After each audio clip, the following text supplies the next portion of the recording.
Bonjour et bienvenue dans cette nouvelle émission, donc CSP Nation. Donc je vous rassure, les supporters n'ont pas pris possession du club. Le club nous laisse un petit temps pour débattre sur différents sujets. Je vous explique le principe rapidement. Nous avons des sujets dans cette petite boîte. Nous allons les tirer chacun notre tour et pendant 5 minutes, nous allons débattre de ces sujets. Je présente mes collègues. Olivier. Bonsoir.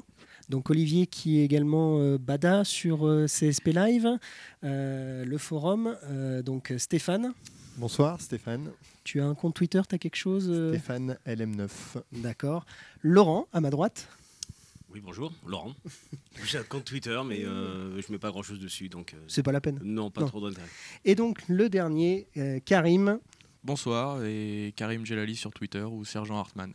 D'accord. Donc moi je vais me présenter, Johan, et alias Café des Sports sur Twitter. Qu'est-ce qu'on fait? On démarre? On y va?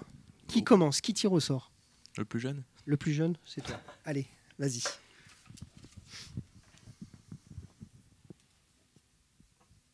La SIG. Oh, gros sujet. Donc le but, celui qui tire démarre et puis on essaye d'échanger, on se laisse 1 minute par personne, on voit ce que ça donne. Vas-y, la SIG, qu'est-ce que ça t'évoque? Des finales? Trop de finales pour eux. Sincèrement, je pense que cette année, c'est pour eux le championnat. Je pense qu'ils sont vraiment clairement au-dessus au niveau du jeu, au niveau de l'impact. On peut dire ce qu'on veut, mais Vincent Collet, aujourd'hui, c'est sûrement le meilleur coach qu'on puisse avoir en France. Même s'il n'est pas en réussite, cette année, je pense que c'est la bonne. Ils ont su faire une équipe correcte et clairement, ils vont s'imposer. Voilà. En Coupe de France, ils vont s'imposer. Ils vont faire, à mon avis, doubler Coupe de France championnat.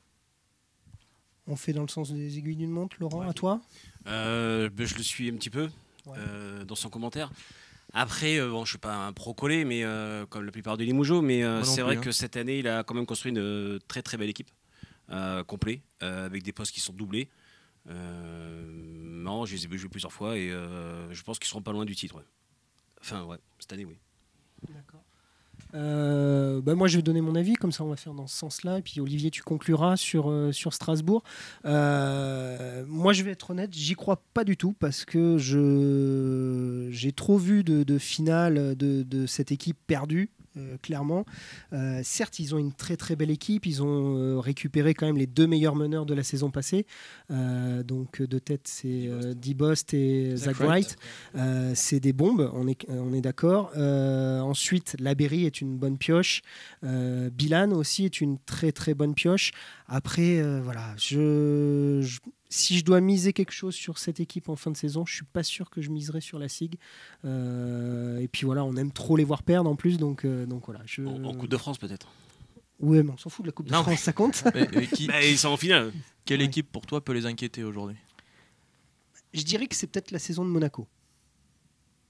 On y reviendra, peut-être qu'on sera amené à parler de Monaco, mais je dirais peut-être que c'est Monaco qui peut les embêter.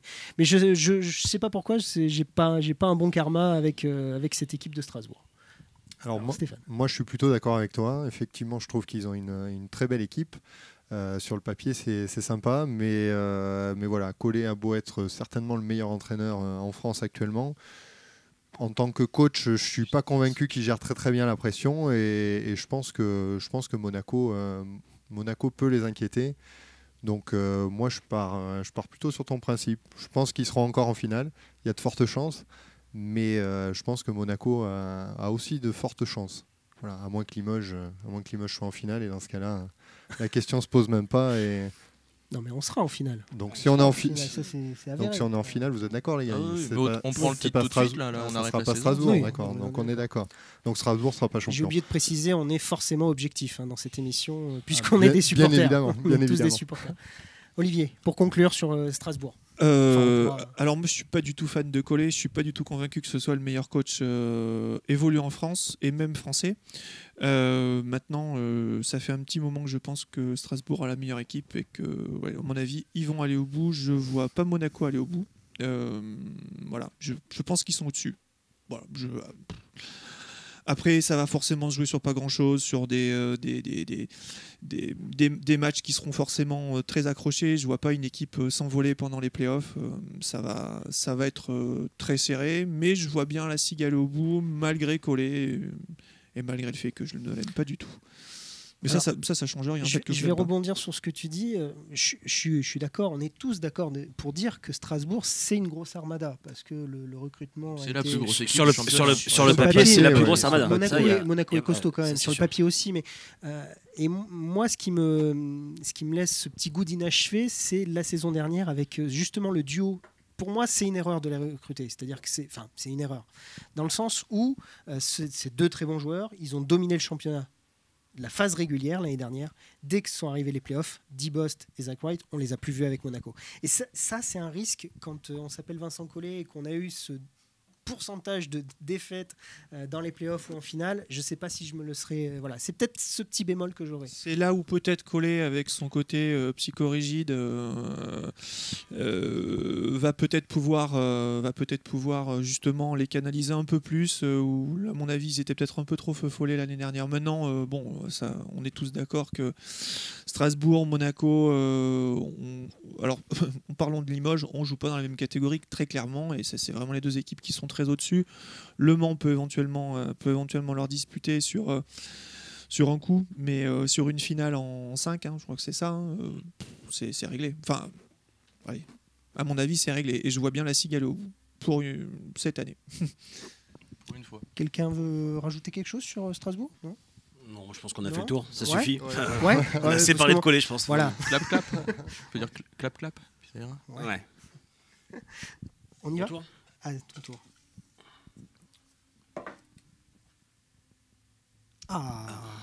Très bon le match sujet. contre Monaco, donc de samedi prochain. On l'a pas montré le premier, mais on va le montrer le second. Je sais pas si ça se verra, mais voilà. Donc je commence. Eh bien sûr. Donc le match de Monaco, match important de cette année. On va pouvoir se mesurer la plus grosse équipe pour moi du championnat cette année, qui a tout pour, je pense, moi, être champion, avec le meilleur coach et des très grands joueurs. Donc samedi, je sais que déjà les spectateurs seront là, donc je pense que c'est guichet fermé, d'après ce que j'ai compris, donc grosse ambiance. Donc nous, supporters, nous serons là. Après, est-ce que l'équipe, elle, sera présente ? Et c'est tout ce qu'on souhaite, quoi. Donc, à eux de faire le match. Après, on n'est pas trop attendu sur ce match-là, je pense. Donc, on n'a pas trop non plus de pression. Enfin, c'est un match important, mais c'est pas nous qui avons la pression. Donc, il serait très très bon à prendre celui-là. Je suis pas d'accord. Moi, vas-y, enchaîne. Voilà, mais je pense qu'on a justement, on a beaucoup de pression sur ce match-là, à mon avis.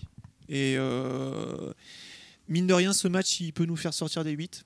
Et psychologiquement, ça va faire mal. Parce que ça fait quand même 6 mois qu'on y est. Enfin, 6 mois, j'exagère. Le championnat peut-être pas démarré. Non, mais on ne pourra pas sortir. Je regarde le calendrier, on ne pourra pas sortir des 8, je pense. Il y a des équipes qui se rencontrent. Non, mais on ne sortira pas des 8. Là, pour moi, c'est un match qui est réellement très, très important pour nous. Alors après, je ne te dis pas qu'il n'est pas pour eux, mais on a vraiment beaucoup de pression. Non, mais il y a quand même...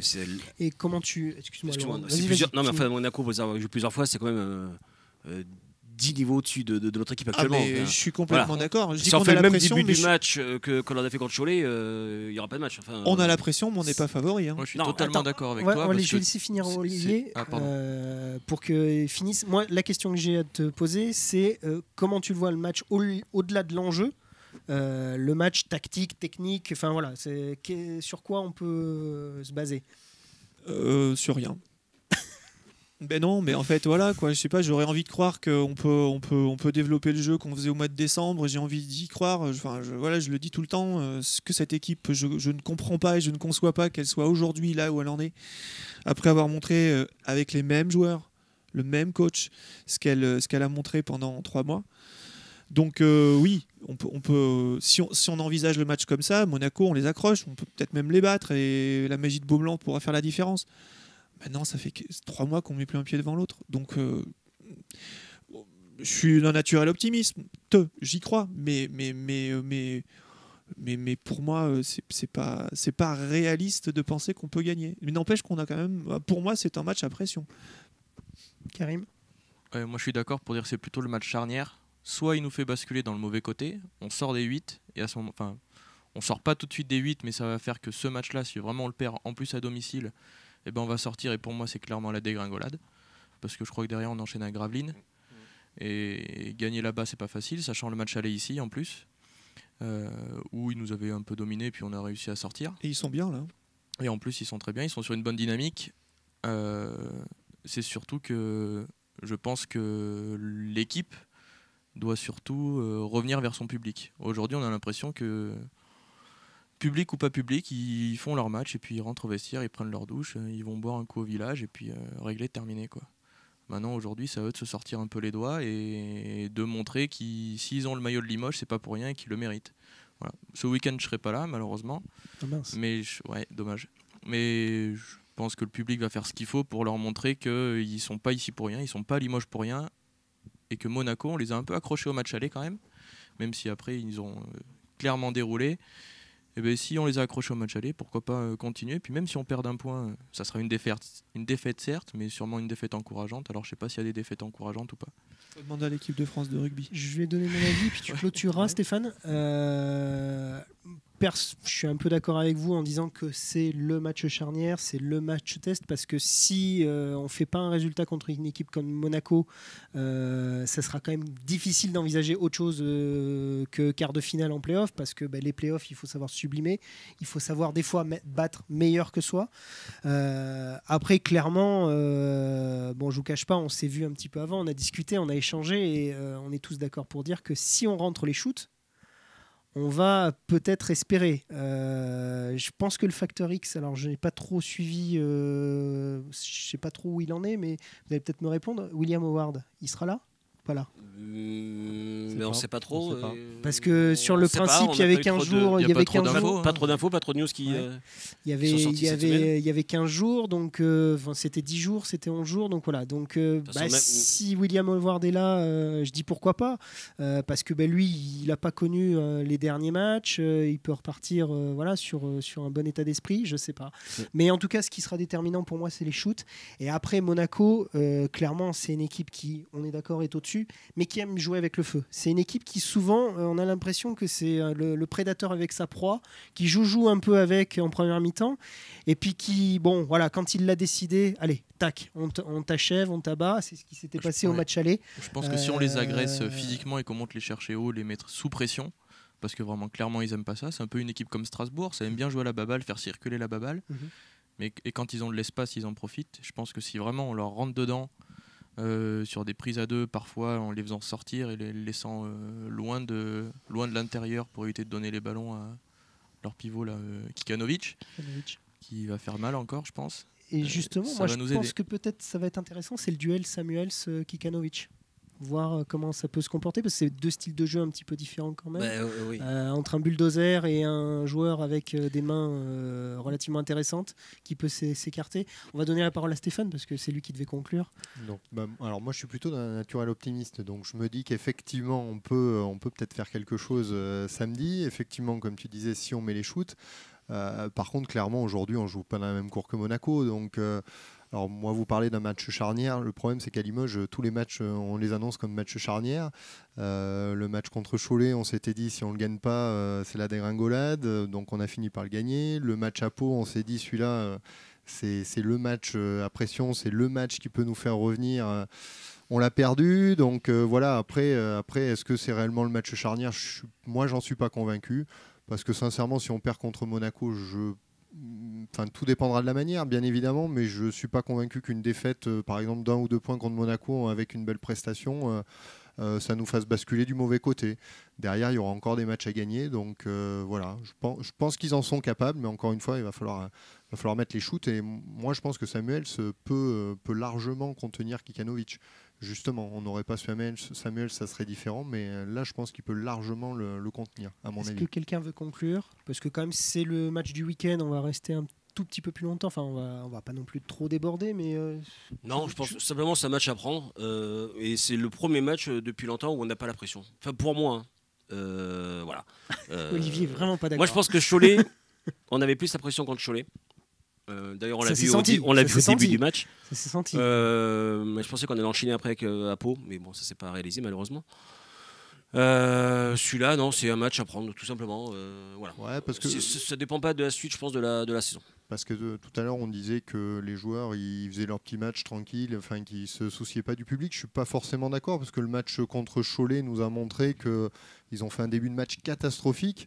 Ils ont eu quelques sifflets, ils ont su malgré tout retourner le match, aller chercher le public qui a été vers eux en deuxième mi-temps. Donc, est-ce que c'est pas le public qui va chercher les joueurs ?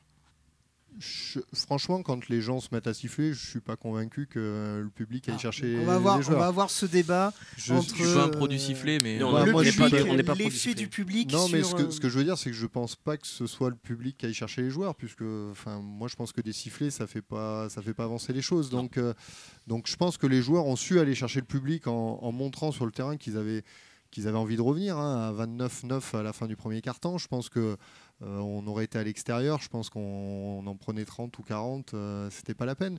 Donc je pense qu'ils se moquent pas du public. Je pense qu'ils essayent de faire ce qu'il faut pour aller chercher le truc. Je pense que c'est des bons gars, ils essayent de donner le maxi. En ce moment, ils sont pas en réussite, clairement, ils sont pas en réussite. Je dis pas qu'ils se moquent du public, je trouve qu'ils baissent les bras trop facilement.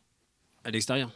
Plutôt à l'extérieur. Ouais, mais même contre Chalon-Reims, par exemple, je trouvais qu'il n'y avait rien qui allait faire que les joueurs allaient justement se transcender malgré le public. Ils sont demandeurs là. On a vu plusieurs fois les joueurs demander justement, ils vont chercher le public. Ils vont chercher l'appui du public. Ce qu'on n'avait pas les années précédentes. Après, on verra. Voilà. Après, c'est l'histoire de mental, je pense. Mais ça, c'est autre chose. On va conclure sur ce match CSP Monaco. En résumé, match charnière où voilà, pression ou pas pression, mais en tout cas, on est d'accord, il faut le gagner, quoi qu'il arrive. Et ça reste un match à domicile. Les matchs, il faut les gagner. À domicile, si c'est salle pleine, il faut gagner. À toi. Choisis bien. Ah ben, justement, l'ambiance à Beaublanc. À toi l'honneur. Alors, qu'est-ce qu'on entend par l'ambiance à Beaublanc ? Alors, on peut parler en règle générale, historiquement, etc., mais surtout cette année peut-être. Et justement, c'était intéressant ce que dit Karim, parce que souvent on entend ça de la bouche d'Elie Mougeot. Le public a fait réagir le parquet, on a fait basculer le match, Beaublanc a fait basculer le match. Alors voilà, c'est peut-être ça la question. Qu'est-ce que tu en penses ? Et l'ambiance, qu'est-ce qu'elle t'évoque ? Qu'est-ce que ça te... L'ambiance à Limoges, automatiquement, elle évoque que des bonnes choses. Mais après, sur cette saison, notamment là sur la deuxième partie de saison, c'est vrai que le public est, je trouve, assez patient avec les joueurs jusqu'à présent, même très patient avec les joueurs. Alors encore une fois, je ne suis pas un pro du sifflet. Moi, personnellement, je trouve que ça ne fait pas avancer les choses. Mais les gens sont patients et je trouve que du coup l'ambiance reste plutôt bonne, plutôt positive, et je pense que ça peut justement les aider à aller chercher des victoires. Donc je pense que le Beaublanc est plutôt bien rempli cette saison encore, donc les joueurs apportent, le public se retrouve un peu dans cette équipe, donc je trouve que cette année on va dire qu'il y a plutôt une bonne ambiance. On a vu des belles ambiances sur les matchs d'Eurocup notamment. Je me souviens du match du Mans aussi au mois de décembre. Enfin, on a eu quelques belles ambiances cette saison. Et après autrement, l'ambiance de Beaublanc, moi je viens là depuis que je suis gamin, donc automatiquement ça me rappelle 93, les quarts de finale contre le Pirée, des choses assez irrespirables. Et plus récemment, même les 2 derniers titres de champion de France, le titre de 2014 où on a retrouvé un peu ces ambiances d'antan. Donc, Beaublanc, on vient pour voir un match de basket, mais on vient aussi pour ce qui se passe dans les tribunes. D'accord. Olivier, l'ambiance cette année en règle générale. Oui, je rajouterai pas grand-chose. Beaublanc, je crois qu'on est tous convaincus que c'est une salle magique. Et puis le public, ça reste, on reste des êtres humains, et à un moment donné, quand on nous donne de la soupe, on a 2 solutions. Soit on est apathique, on regarde ça. Moi, ça serait plutôt mon attitude. Voilà, je vais regarder ça un peu péniblement, attendre la fin. Ou alors d'autres sont plus exigeants et sifflent. Voilà, mais je crois que ça va dépendre aussi du spectacle qu'on nous produit sur le terrain. Moi, je suis pas convaincu que les joueurs cette année à mon avis, ils font le max. Ils font le max. Voilà, ils sont dans un trou inexplicable, mais ils font le max. Alors donc à ce titre, je trouve qu'ils méritent d'être supportés et d'être encouragés. Et surtout pas d'être sifflés, parce qu'en plus j'ai vraiment l'impression d'avoir une équipe de petits garçons quand même cette année. Donc je pense que les sifflets, c'est ça qui nous joue des tours. Mais bien sûr c'est ça qui nous joue des tours, et du coup les sifflets, je pense que pour un Mamjaité ou pour un Axel Bouteille, je pense que c'est surtout pour Mam, quoi. C'est marrant, c'est un joueur, ce grand gaillard là, on a l'impression qu'il est tout fragile, on en parlait tout à l'heure en off, mais je pense que les sifflets, c'est tout ce qu'il faudrait pas faire. Maintenant, je comprends les gens. Hein. Voilà. Bon, cette année, on n'a pas à se plaindre. Enfin, globalement, on a vu des matchs sympas, des ambiances sympas. Non, oui. Par rapport aux 2 saisons qu'on vient de vivre. Voilà, c'est ça. Par rapport aux 2 saisons précédentes, on voit plutôt une saison sympathique avec une équipe qui mérite d'être encouragée. Maintenant, il faudrait pas tout gâcher quand même. D'accord. Karim, toi, ton avis sur l'ambiance? Moi, Beaublanc, l'ambiance quand je suis à Beaublanc, j'ai des frissons, c'est pas compliqué, à chaque fois. Salle vide, salle pleine, je sais pas, moi j'ai les poils qui s'hérissent, et je suppose que les joueurs sur le parquet c'est pareil, les adversaires c'est pareil. Et je pense que surtout ce week-end, il va falloir que les joueurs de Monaco, ils entendent plus rien, ils doivent plus entendre les consignes de Mitrovic ni rien du tout, et justement, comme disait Olivier, on doit être derrière eux. Et être derrière eux, effectivement, c'est ne pas les siffler. Alors moi, je fais pas partie des siffleurs, je sais pas siffler de toute façon. Donc, c'est embêtant. Oui, c'est embêtant. Ça peut être embêtant, surtout sur les possessions adverses. Mais je suis d'accord pour les supporter à fond puisqu'ils le méritent. Tu fais comment alors sur les possessions inversées? Tu adeptes du Non, même pas. Je suis pas. Non. Non. J'analyse. Et je vis le match à ma manière. Et puis, juste pour les siffler, je pense que chacun vivant le match à sa manière. Certains qui sont frustrés, peut-être qui aiment ce club et qui c'est leur manière à eux sûrement d'exprimer le fait qu'ils sont pas contents. Voilà. Alors c'est peut-être pas une bonne manière de siffler, ça n'encourage peut-être pas les joueurs parce que comme on dit, pour moi c'est des gamins en plus, enfin la plupart sont plus jeunes que moi, qui pourtant ont juste 30 ans, et dans leur tête il doit se passer plein de choses. Justement parce qu'ils ont peut-être pas eu l'habitude de se faire siffler dans des clubs. Je pense que William Howard à Toulon, il n'a pas eu l'habitude de se faire siffler à la sortie d'un match ou à une mi-temps. Je pense que même Mamjaité à Strasbourg, c'est pareil. Axel Bouteille à Chalon, c'est pareil. Ouais, il y a les clap-clap, c'est vrai. On n'entend pas grand-chose avec ça. Mais les siffler, c'est pas les soutenir. Alors après, certes, c'est l'expression d'un mécontentement. Ouais, voilà, c'est ça. D'accord. Laurent? Donc moi je suis un peu comme Stéphane, on fait partie un peu de la vieille école, on suit le CSP depuis très longtemps, fin des années 80 pour moi, début des années 90. On était présent en 93 sur le match contre le Pirée, on était à Beaublanc, une ambiance exceptionnelle, mais voilà, et l'ambiance était déjà présente sans club de supporters vraiment attitré comme il y a maintenant, quoi. On a quand même 3 gros groupes de supporters qui mettent l'ambiance. Alors moi je suis un peu comme Karim, je viens à Beaublanc, que ce soit vide, plein, j'ai les poils qui se dressent et j'ai toute la journée, même la veille, je pense qu'à ça.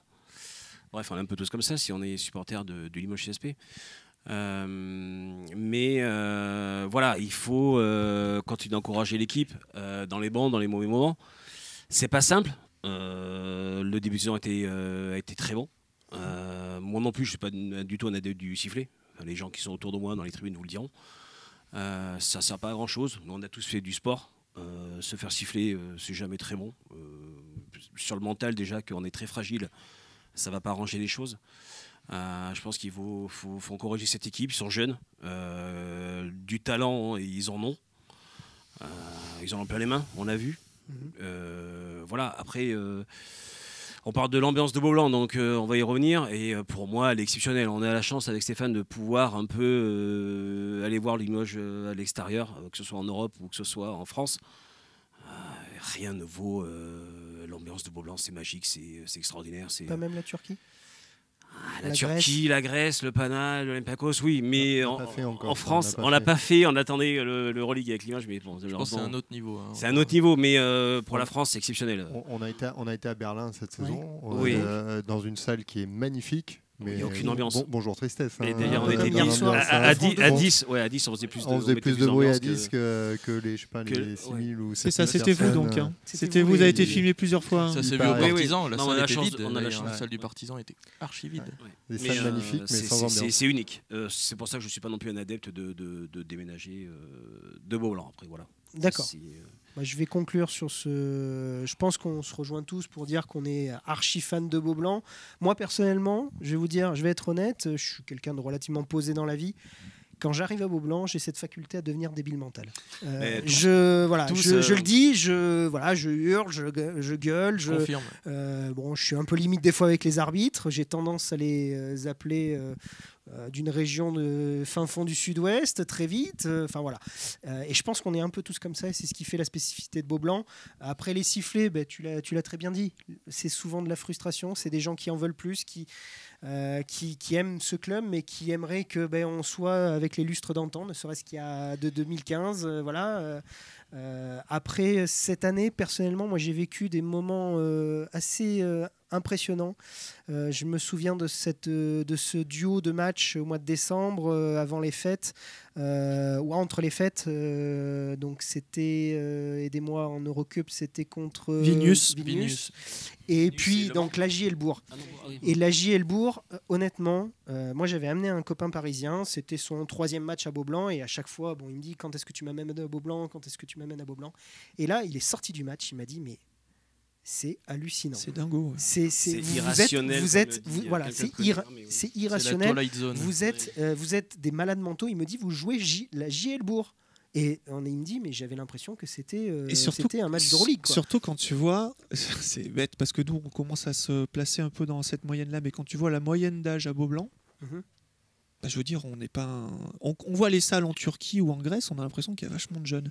On voit la moyenne d'âge à Beaublanc, c'est des gens minimum comme nous, quoi. Faut dire qu'en Turquie et en Grèce, les supporters du foot, des jeunes, voilà, c'est ça, des jeunes de 40 ans, quoi. Non mais ça change rien, quoi. Je veux dire, on est aussi barré maintenant qu'on l'était. Moi que je l'ai été il y a 25 ans, au début des années 80, quand je suis venu pour les premières fois à Beaublanc, où on hurlait, quoi. Là, c'est pareil. C'est vrai qu'on a la chance à Limoges d'avoir cette faculté toujours avec les supporters, que ce soit à avoir des nouveaux supporters. Là, on voit que c'est chez les Ultra Grid, j'en connais quelques-uns, c'est très très jeune, quoi. Ouais. C'est des jeunes qui n'ont pas bien connu. Aussi. C'est bien que ça renouvelle aussi. Que ça renouvelle. Et c'est des jeunes qui n'ont pas connu les années 90, les années Fast, Limoges CSP. Moi personnellement, je viens à Beaublanc parce que mon père était supporter du CSP et je viens maintenant. Je pense qu'on est un peu tous comme ça. Je viens avec mon fils aujourd'hui. C'est mon père qui m'a transmis la fibre CSP. Et je pense qu'on est. On vient pour cette ambiance. C'est pas mon père, moi. Non, moi c'est mes grands-parents. Sur Twitter, et tiens, j'ouvre une petite parenthèse parce que je pense à mon fils, je suis désolé. Un truc qui a été beaucoup reproché aux joueurs les 2-3 derniers matchs, notamment suite au match de Chalon, c'est le tour d'honneur. Je vais vous dire que rien que pour le sourire de mon fils, moi je suis content qu'ils aient fait le tour d'honneur parce que le tour d'honneur, ils viennent taper dans la main. C'est vrai que vu sous cet angle, je ne l'avais pas vu sous cet angle. Tu vois, alors oui, c'est pas le tour d'honneur pour dire on a été fort, venez acclamez-nous. Mais c'est vrai que pour les jeunes, les gamins, mon fils, on a gagné de 15 points, on a perdu de 15 points, je veux pas dire qu'ils s'en fichent. Mais tu peux comprendre aussi que pour les supporters, les durs de dur, quand tu prends une branlée, c'est difficile d'accepter. On enchaîne, on finit. Allez, dernier sujet. Pourvu que je tire pas le classico. Non, on va éviter. Oh mon Dieu. Aïe. Un sujet cher à la CSP Nation. La Jeep Elite. Je peux pas en tirer la Ligue. Non, allez. Je vais être sérieux parce qu'en plus, j'ai pas un avis super. Alors, comment on aborde le sujet ? On aborde le sujet sur le nouveau naming ou sur la Ligue en règle générale ? Sur Parce que sinon, ça peut déborder. Non, la Jeep Elite, en fait, il n'y a pas grand-chose. Les deux. Grand-chose à dire sur la Jeep Elite. Alors, en plus, j'ai pas forcément un avis super tranché. Et je suis désolé, je vais pas être hyper critique en plus. Moi, j'ai dit ça en rigolant, mais. Non, mais de toute façon, on a bien compris. Il y a le clan des gentils, les un peu plus. Voilà. Les gens qui sont sur le forum, ils me connaissent, ils savent comment je suis. C'est jamais tout blanc ni tout noir. T'es modérateur. C'est le rôle de modérateur. Et non, alors la Jeep Elite, je trouve plutôt bien que la Ligue, et pourtant Dieu sait que je n'aime pas la personne qui est à la tête de la Ligue. On va pas la citer. Non, on l'appellera Voldemort ou celui dont on ne doit pas prononcer le nom. C'est ça. Voilà. Et donc, je trouve plutôt bien que la Ligue ait fait les démarches et ait trouvé des sponsors. Naming. Voilà, des sponsors. Parce que j'imagine qu'il y a de l'argent derrière Amazon, ça. en plus. C'est ça, il y a Amazon. Bon, alors je trouve évidemment, comme tout le monde, dommage que le championnat ne s'appelle plus championnat. Enfin, Pro A, quelque chose comme ça, quoi, qui rappelle un peu voilà, le basket. Et que c'est un peu dommage quand même que l'aspect commercial dépasse un peu tout ça. Donc après, je comprends Jeep. Hein. Jeep, ils veulent avoir leur nom. Alors, mais c'est vrai que vu sous cet angle, quand tu prends le football, ils ont gardé le nom Ligue 1, ils ont rajouté Exactement. Conforama. L'Euroleague de tête, c'est Euroleague de Gousse ou c'est Turkish Airlines. Turkish Airlines cette année. Mais qui s'appelle toujours... en Eurocup, c'est 7 Days. Je crois. 7 Days. Ouais, Voilà. mais on garde le nom et après on rajoute. Et d'ailleurs, les gens souvent ne l'utilisent pas. C'est ce que je trouve dommage. Après, c'est très bien que Béral, quand même, et ses acolytes s'occupent de tout ça et cherchent à développer un peu, parce que, mine de rien, on est, quand on voit en termes de droits de télé et autres, on est à des centaines et des centaines de lieux de ce qui se fait ailleurs. Et cherchons pas non plus beaucoup plus loin. Donc, les raisons du gouffre abyssal qui est entre nous et les gros budgets des autres clubs européens. Il n'y a pas que ça, mais bon voilà. Donc après, s'il faut parler du niveau de la Pro A, moi, de la Jeep Elite, c'est un peu ça en faisant rapide. Moi, je trouve qu'on s'auto-flagelle beaucoup. Le niveau de la Pro A, il est pas si mauvais que ça. Assez spécifique, physique, rapide. Voilà. Et c'est ça qui nous pose problème en Europe. C'est qu'on n'a pas forcément le jeu pour briller en Euroleague, enfin dans les grosses coupes d'Europe. Par contre, on voit que tous les ans, on forme un tas de gamins qui vont jouer en NBA. Donc, on a des spécificités. Ça vient sûrement aussi de nos joueurs, de nos jeunes qu'on forme, qui ont des qualités physiques au-dessus de la moyenne. Alors que dans les pays peut-être de l'Europe de l'Est, on va plutôt former des gars qui sont des vrais bons basketteurs. D'accord. Stéphane. Alors moi, au niveau du naming Jeep Elite, personnellement, j'appellerai jamais la Jeep Elite. Quoi. C'est très bien qu'ils aient trouvé du naming, mais tu dis ça, tu viendras comme tout le monde. Moi, j'aurais fait, comme tu disais tout à l'heure, j'aurais gardé Pro A Jeep Elite parce que voilà, Jeep Elite, je pense que j'aurais du mal, comme j'ai du mal quand je regarde l'équipe lundi avec le classement ou en termes de pourcentage. Je suis désolé, je suis basketteur depuis 40 ans et j'y comprends rien dans leur pourcentage. Moi, un championnat, c'est victoire-défaite, c'est le plus simple. Donc, alors nous qui sommes des initiés du basket, on a du mal à comprendre. Donc, j'imagine ceux qui suivent pas ça de très près, ils doivent avoir un peu de mal. Donc, bon, bref, ça par rapport à ça, moi, Est-ce que tu veux le retour des terrains en plein air comme à l'époque. Et pourquoi pas. Et on irait déneiger avant les... Et la moquette à la moquette. Ouais. Non, mais des choses plus simples. Bon, il y a Amazon qui a signé un contrat avec la fameuse Jeep Elite. On en a parlé un peu en début de saison. Est-ce qu'aujourd'hui on parle d'Amazon en Pro A? Enfin, je sais pas, est-ce que ça apporte quelque chose? J'en suis pas convaincu, à part certainement de l'argent à la Jeep Elite. Donc ouais, pourquoi pas. Après, sur le niveau de jeu, oui, certes, on a un niveau moyen, mais bon, effectivement, on n'arrive pas à avoir de résultats en Coupe d'Europe, à part en fameuse Champions League. Donc voilà, comme par hasard. Est-ce réellement une Coupe d'Europe? Elle en porte le nom en tous les cas. C'est un peu l'Intertoto du basket. C'est un peu ça. Donc, ouais. donc ce qui veut bien dire quand même que le niveau du championnat de France est quand même pas un niveau hyper élevé. À part peut-être 2-3 équipes, parce que même dans nos années dominantes, là, il y a 3-4 ans, on s'est rendu compte que nous, on dominait en championnat de France, mais qu'on ne dominait pas en Coupe d'Europe. Donc je pense que c'est quand même un signe que le niveau du championnat de France n'est quand même pas hyper élevé, à mon avis. Laurent, à ton tour. Donc, ce qui concerne la Jeep Elite, le nom, le naming, personnellement, je sais pas, j'en pense pas grand-chose. Voilà, ça restera toujours la Pro A. Tu vas pas acheter une Jeep? Après, non, je vais pas acheter de Jeep. T'as pas envie d'acheter un Jeep Compass? T'es pas passé en zone nord en te disant non, tiens, je vais acheter un Jeep Compass? Ça m'a pas encore effleuré l'esprit. Pas encore. Mais bon. Pourquoi pas? Ils font de très belles voitures. Après, bon, je vais pas faire de pub. Ils font des remises aux supporters du CSP. Ouais, avec la carte privilège, je crois. Donc, mais non. Après, moi, je vais surtout parler du niveau de la Pro A. Le niveau voilà, est ce qu'il est, mais c'est pas non plus catastrophique. On parle toujours des autres championnats européens. Il faut bien savoir que les autres championnats européens, vous prenez la Turquie, la Grèce, c'est toujours 4-5 grosses équipes. Et après, derrière, le niveau n'est pas très élevé. Nous, la Pro A, c'est pas mal. On voit d'ailleurs dans le classement que c'est assez serré, que ce soit en haut du classement ou en bas. Il n'y a pas, comment dire, les matchs sont assez intéressants. Les journées sont assez intéressantes. Après, voilà, c'est compliqué d'exister en Europe. Pour la France, comme on disait, oui, en Euroleague, on n'a pas trop existé. En Eurocup, c'est compliqué.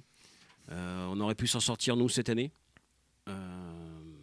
Malheureusement, voilà. Après la Champions League, oui, ça reste peut-être l'intertoto du basket. Il y a des matchs qui sont assez sympas.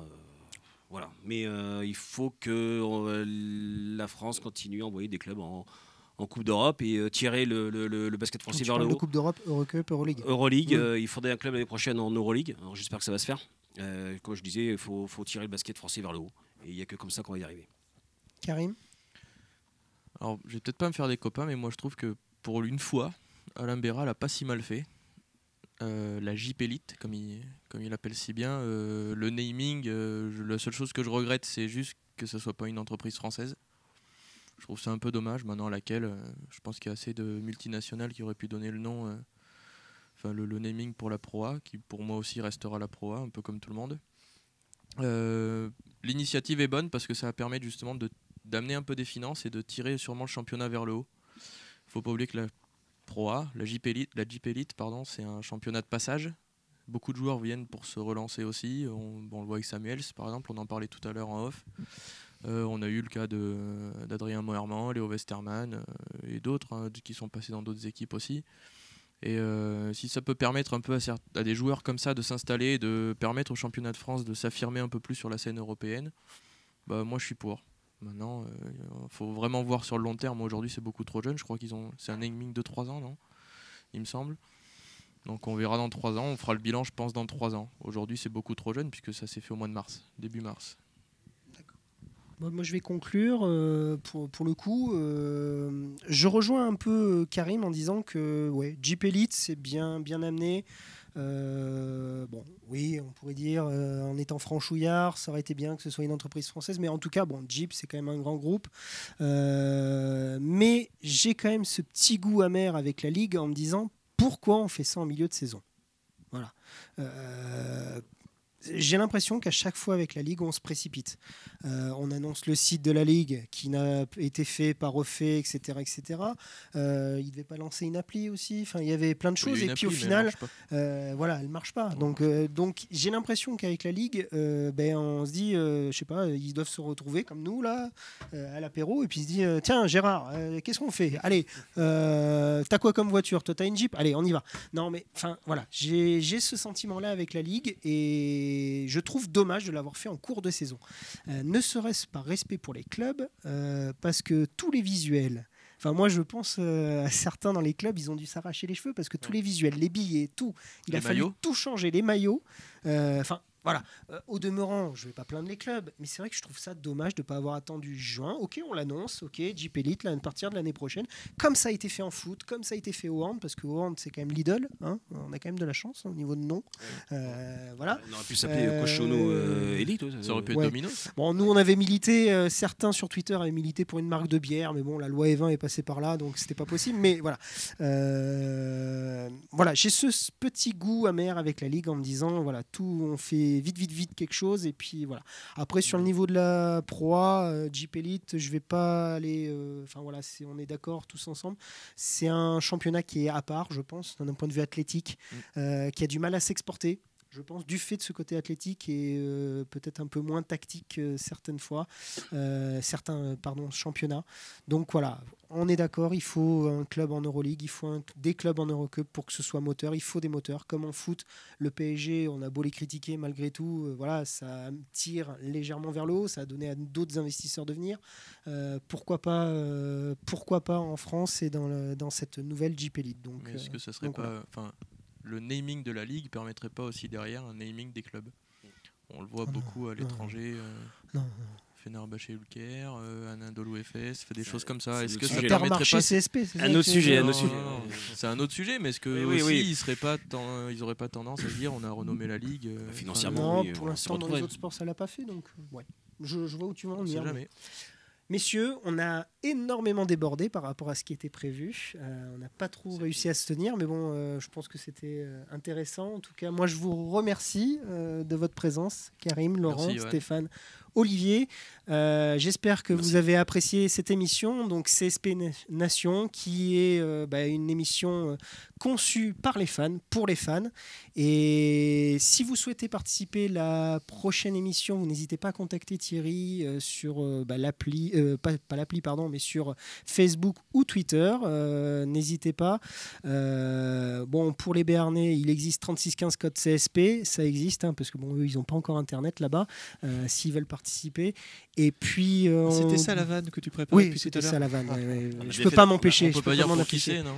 On n'a pas le droit de le citer. On n'a pas le droit de le citer. On ne va pas le citer. De toute façon, il doit apparaître là parce qu'il a l'appli du CSP. Il est abonné au Populaire. Donc, c'est Drop du Talon. C'est ça que tu voulais dire sur Twitter. Voilà. En tout cas, vous pouvez participer. Et également, les sujets que nous avons tirés, le CSP vous proposera pour la prochaine émission un petit sondage sur les sujets que vous souhaitez qu'on aborde. Il fera partie. Alors, est-ce qu'il sera obligatoire? Est-ce qu'il sera tiré au sort? Enfin, en tout cas, voilà, il y aura ce petit côté interactif. En tout cas, on vous remercie et on vous dit à bientôt. Merci.